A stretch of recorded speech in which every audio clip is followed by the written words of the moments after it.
Untuk membantu pemulihan pembelajaran. Yang mana secara lengkap di sini kalau misalkan kita lihat pada lini masanya, yaitu kurikulum prototipe ini nanti diberikan sebagai opsi tambahan bagi satuan pendidikan untuk melakukan pemulihan pembelajaran selama tahun 2022 sampai 2024. Kebijakan kurikulum nasional ini nanti akan dikaji ulang pada tahun 2024 berdasarkan evaluasi selama masa pemulihan pembelajaran. Nah, di sini ketika di masa pra-pandemi ini adalah diterapkan kurikulum 2013, kemudian di masa pandemi 2020 sampai 2021 ini adalah kurikulum 2013 dan juga kurikulum darurat ya atau KUR 2013 yang disederhanakan. Kemudian masa pandemi 2021-2022 kurikulum 2013, kemudian darurat kurikulum prototipe di SP dan SMK PK. Kemudian pemulihan pembelajaran 2022 sampai 2024 adalah kurikulum 2013, kemudian darurat, kemudian prototipe sebagai opsi bagi semua satuan pendidikan. Nah, nanti di tahun 2024 penentuan kebijakan kurikulum nasional berdasarkan evaluasi terhadap kurikulum pada masa pemulihan pembelajaran. Nah, sekarang ini kita akan membahas terkait tentang kurikulum prototipe dulu ya. Apa sih yang dimaksud dengan kurikulum prototipe? Nah, di sini kurikulum prototipe merupakan kurikulum pilihan atau opsi yang dapat diterapkan satuan pendidikan mulai tahun ajaran 2022-2023. Kurikulum prototipe ini melanjutkan arah pengembangan kurikulum sebelumnya yaitu kurikulum 2013. Jika melihat dari kebijakan yang akan diambil ini, para pemangku kebijakan nantinya sebelum kurikulum nasional dievaluasi tahun 2022, satuan pendidikan diberikan beberapa pilihan kurikulum untuk diterapkan di sekolah masing-masing. Ini adalah data dari hasil evaluasi dokumen kurikulum 2013 ya. Mulai dari yang pertama, yaitu kompetensi K13 itu terlalu luas, sulit dipahami dan diimplementasikan oleh guru. Kemudian yang kedua, kurikulum yang dirumuskan secara nasional ini belum disesuaikan sepenuhnya oleh satuan pendidikan. Nah, dengan situasi dan kebutuhan satuan pendidikan, daerah, dan juga peserta didik. Selanjutnya, mapel informatika ini masih bersifat pilihan. Padahal untuk kompetensi teknologi ini adalah kompetensi yang sangat penting ya, yang perlu dimiliki oleh peserta didik pada abad 2021. Selanjutnya, pengaturan jam belajar menggunakan sistem satuan per minggu ini terutama tidak memberikan keleluasaan ya kepada satuan pendidikan untuk mengatur pelaksanaan mata pelajaran dan menyusun kalender pendidikan sehingga kegiatan pembelajaran ini menjadi padat. Selanjutnya, pendekatan tematik jenjang PAUD dan SD dan mata pelajaran jenjang SMP, SMA, SMK, Diktara dan Diksus merupakan satu-satunya pendekatan dalam K13 tanpa ada pilihan pendekatan lain. Kemudian struktur kurikulum pada jenjang SMA yang memuat mata pelajaran pilihan peminatan kurang memberikan keleluasaan bagi siswa untuk memilih selain peminatan IPA, IPS, ataupun bahasa. Nah, gengsi peminatan juga dipersepsi hierarkis. Selanjutnya, komponen perangkat pembelajaran ini terlalu banyak dan menyulitkan guru dalam membuat perencanaan. Selanjutnya, rumusan kompetensi yang detail dan terpisah-pisah sulit dipahami sehingga guru kesulitan menerjemahkan dalam pembelajaran yang sesuai filosofi kurikulum 2013.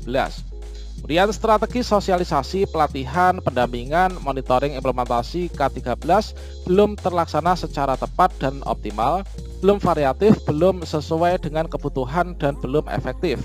Contohnya, ini adalah sosialisasi tidak sampai langsung kepada tingkat gugus ya. Pemilihan instruktur ditetapkan sentralistik sehingga tidak sesuai kebutuhan, dan pelatihan ini masih dilakukan secara konvensional dengan ceramah yang cenderung hanya teoretik saja. Kemudian masih banyak pengawas, kepala sekolah, dan guru yang memiliki pemahaman kurang tentang kerangka dasar, kemudian diversifikasi dan konsep implementasi K13, sosialisasi, pelatihan, pendampingan, dan monitoring implementasi kurikulum 2013 belum berdampak optimal terhadap pemahaman pengawas, KS, guru, kemampuan dan kinerja guru, serta peningkatan kualitas pendidikan di sekolah. sehingga diperoleh benang merah pengembangan kurikulum seperti di bawah ini. Kurikulum prototype melanjutkan arah pengembangan kurikulum sebelumnya. Yang pertama, orientasi holistik. Kurikulum dirancang untuk mengembangkan murid secara holistik, mencakup baik itu dari kecakapan akademis dan non-akademis, kompetensi kognitif, sosial, emosional, dan juga spiritual. Berbasis kompetensi, bukan konten. Kurikulum dirancang berdasarkan kompetensi yang ingin dikembangkan, bukan berdasarkan konten atau materi tertentu. Kontekstualisasi dan personalisasi. Kurikulum dirancang sesuai konteks budaya, misi sekolah, lingkungan lokal, dan kebutuhan siswa. Karakteristik utama kurikulum prototype. Kementerian Pendidikan dan Kebudayaan telah merancang kurikulum prototype ini agar dapat mendorong pembelajaran yang sesuai dengan kemampuan siswa. Kurikulum ini diharapkan nanti dapat memberikan ruang luas pada pengembangan karakter dan kompetensi dasar. Kurikulum ini memiliki beberapa karakteristik utama yang mendukung pemulihan pembelajaran. Ini adalah karakteristik utama dari kurikulum prototype. Yang pertama, pembelajaran berbasis proyek untuk pengembangan soft skill dan karakter, iman, takwa, dan akhlak mulia, gotong royong, kebinekaan global, kemandirian, nalar kritis, kreativitas. Fokus pada materi esensial saja, sehingga ada waktu cukup untuk pembelajaran yang mendalam bagi kompetensi dasar, seperti literasi dan numerasi. Fleksibilitas bagi guru untuk melakukan pembelajaran yang sesuai dengan kemampuan murid, teach at the right level, dan melakukan penyesuaian dengan konteks dan muatan lokal. Nah, untuk pengembangan karakter kurikulum prototype, inilah seperti kita ketahui bersama ya, bahwa K13 ini sudah menekankan pada pengembangan karakter, tapi belum memberi porsi khusus dalam struktur kurikulumnya. Dalam struktur kurikulum prototype, 20-30% jam pelajaran digunakan untuk pengembangan karakter, profil pelajar Pancasila melalui pembelajaran berbasis proyek. Pembelajaran berbasis proyek penting untuk pengembangan karakter ya, dikarenakan memberi kesempatan untuk belajar melalui pengalaman atau experiential learning, kemudian mengintegrasikan kompetensi esensial yang dipelajari peserta didik dari berbagai disiplin ilmu. Struktur belajar yang fleksibel. Contohnya karakteristik dan penerapan kurikulum prototype di sekolah. Di sini untuk di tingkat PAUD, ini adalah gambarannya seperti ini.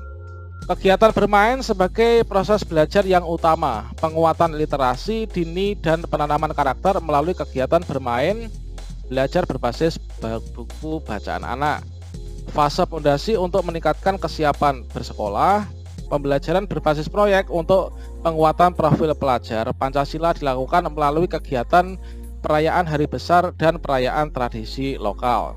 Kemudian di tingkat SD atau sederajat adalah penguatan kompetensi yang mendasar dan pemahaman holistik.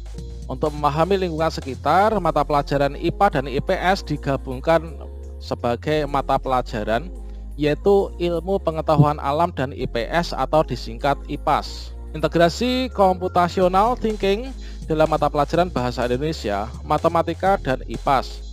Bahasa Inggris sebagai mata pelajaran pilihan pembelajaran berbasis proyek untuk penguatan profil pelajar Pancasila. Ini dilakukan ya. Tingkat sekolah menengah pertama atau SMP, penyesuaian dengan perkembangan teknologi digital, mata pelajaran informatika menjadi mata pelajaran wajib. Panduan untuk guru informatika disiapkan untuk membantu guru pemula, sehingga guru mata pelajaran tidak harus berlatar belakang pendidikan informatika. Pembelajaran berbasis proyek untuk penguatan profil pelajar Pancasila dilakukan minimal 3 kali dalam 1 tahun ajaran. Untuk tingkat sekolah SMA atau sederajat, lebih fleksibel untuk disesuaikan dengan minat siswa, karena pilihan pada level mata pelajaran bukan program peminatan atau penjurusan. Di kelas 10, pelajar menyiapkan diri untuk menentukan pilihan mata pelajaran di kelas 11 nanti. Mata pelajaran yang dipelajari serupa dengan di SMP. Di kelas 11 dan 12, pelajar mengikuti mata pelajaran dari kelompok mapel wajib dan memilih mata pelajaran dari kelompok MIPA, IPS, bahasa, dan keterampilan vokasi sesuai minat, bakat, dan aspirasinya. Pembelajaran berbasis proyek untuk penguatan profil pelajar Pancasila dilakukan minimal 3 kali dalam 1 tahun ajaran, dan pelajar menulis esai ilmiah sebagai syarat kelulusannya.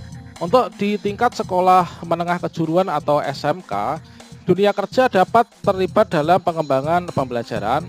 Struktur lebih sederhana dengan dua kelompok mata pelajaran yaitu umum dan juga kejuruan. Persentase kelompok kejuruan meningkat dari 60% jadi 70%. Penerapan pembelajaran berbasis proyek dengan mengintegrasikan mata pelajaran terkait. Praktek kerja lapangan atau PKL menjadi mata pelajaran wajib minimal 6 bulan atau 1 semester. Pelajar dapat memilih mata pelajaran di luar program keahliannya. Alokasi waktu khusus proyek penguatan profil pelajar Pancasila dan budaya kerja untuk peningkatan soft skill atau karakter dalam dunia kerja.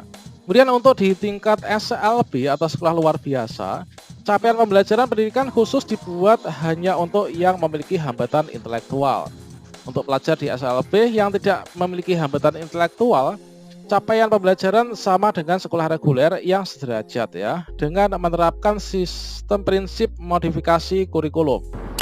Sama dengan pelajar di sekolah reguler, nah pelajar di SLB juga menerapkan pembelajaran berbasis proyek untuk menguatkan pelajar Pancasila dengan mengusung tema yang sama dengan sekolah reguler, dengan kedalaman materi dan aktivitas sesuai dengan karakteristik dan kebutuhan pelajar di SLB. Itulah teman-teman terkait tentang gambaran kegiatan dan juga program dari kurikulum prototype yang akan mulai diterapkan mulai tahun 2022 nanti. Marilah kita sambut semua ini dengan sukacita dan semoga ini nanti bisa membawa kemajuan pendidikan di negara kita.